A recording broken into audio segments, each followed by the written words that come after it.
At 16 years old, he turned down a $30 million buyout offer from Google.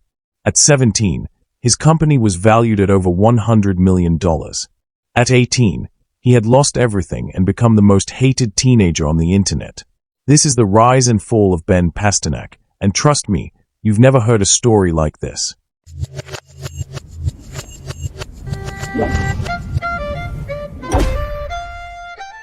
Imagine being in high school, sitting in boring classes, while your phone keeps buzzing with notifications. But these aren't texts from friends. They are alerts that you just made another $50,000. While your classmates are worrying about prom, you're closing million-dollar deals with Silicon Valley investors. That was Ben Pasternak's life. Until it all came crashing down in the most spectacular way possible.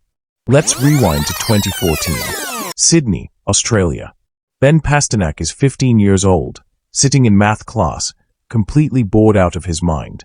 Instead of paying attention, he's coding an app under his desk. Not for homework, just for fun. He'd been teaching himself to code since he was 12, building random apps and games that nobody really cared about. But this time, he created something different. A game called Impossible Rush. Simple concept. You're a ball, you avoid obstacles, and the game speeds up until you lose. Addictive. Extremely. He launched it on the App Store, expecting maybe his friends would download it.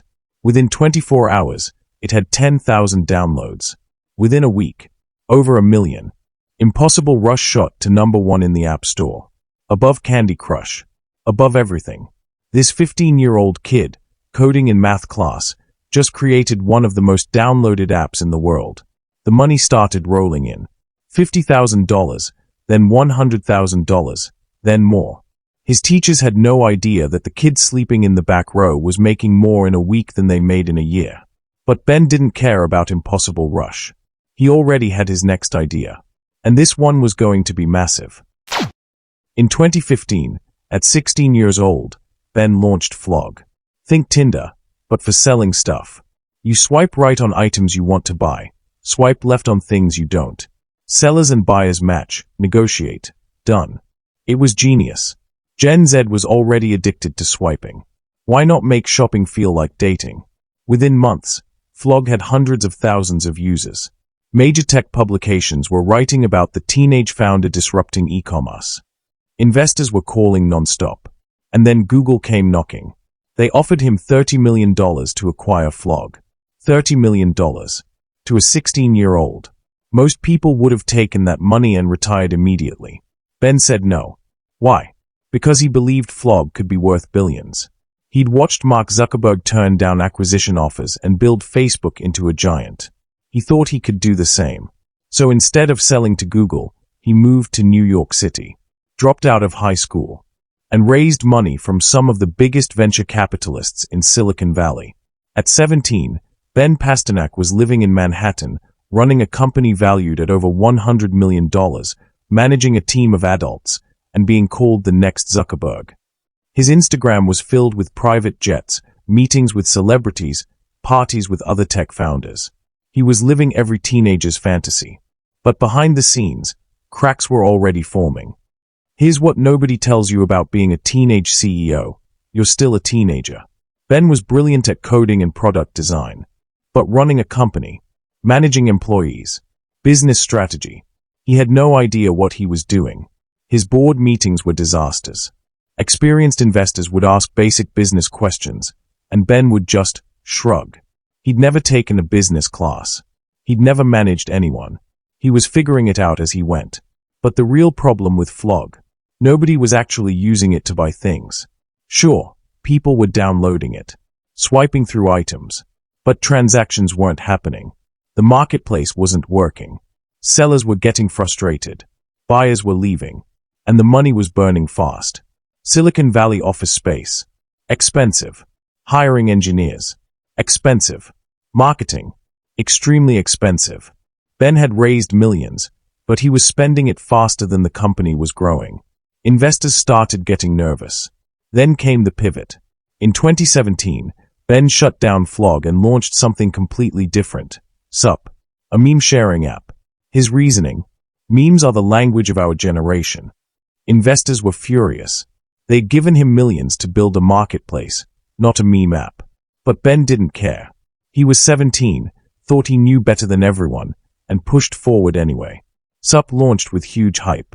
TikTok influencers promoted it. It got millions of downloads in the first month. But then, nothing. People would download it, use it once, and never come back.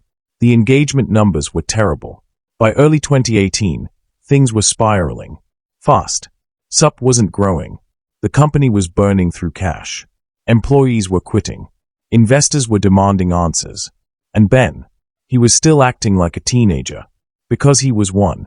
Reports started coming out about the work environment.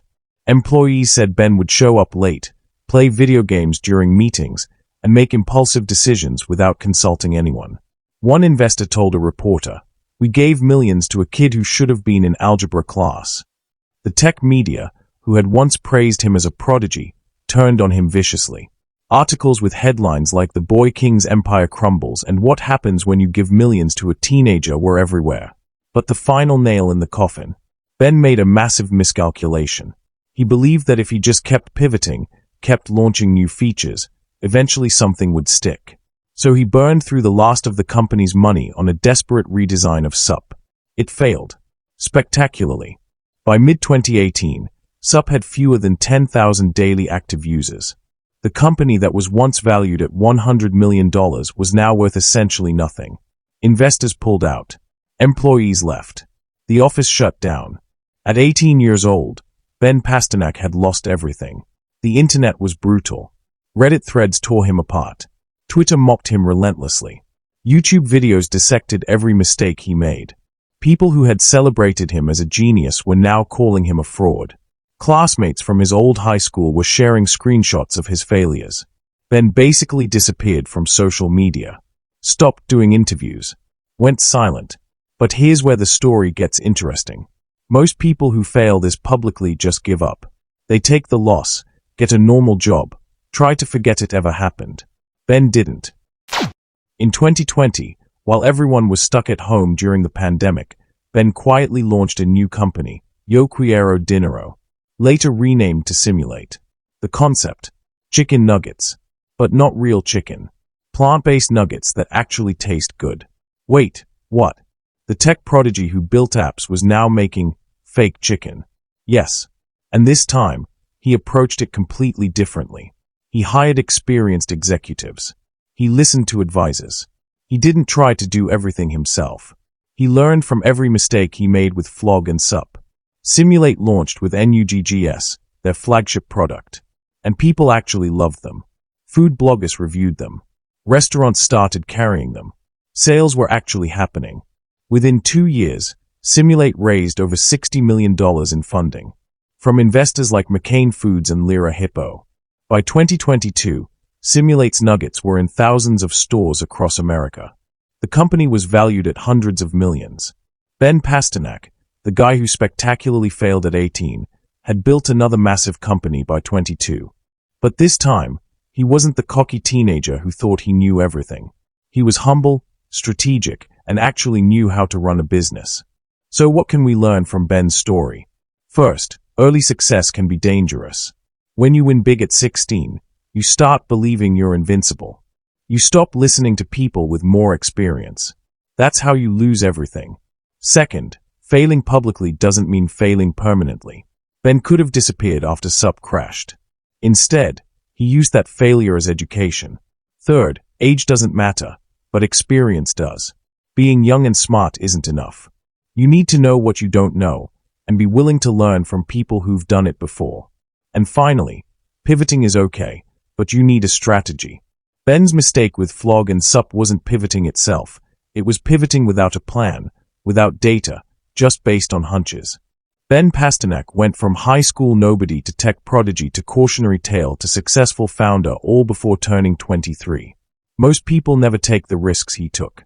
Most people never experience the highs or the lows. But that's exactly why his story matters.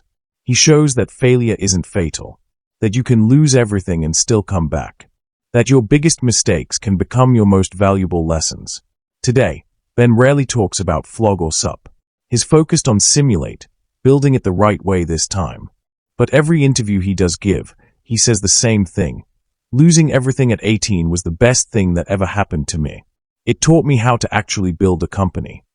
Would he take Google's $30 million offer if he could go back? He says no, because that failure shaped who he became. And honestly, that might be the most valuable lesson of all. If this story inspired you, hit that subscribe button. We're diving into more insane rise and fall stories every week.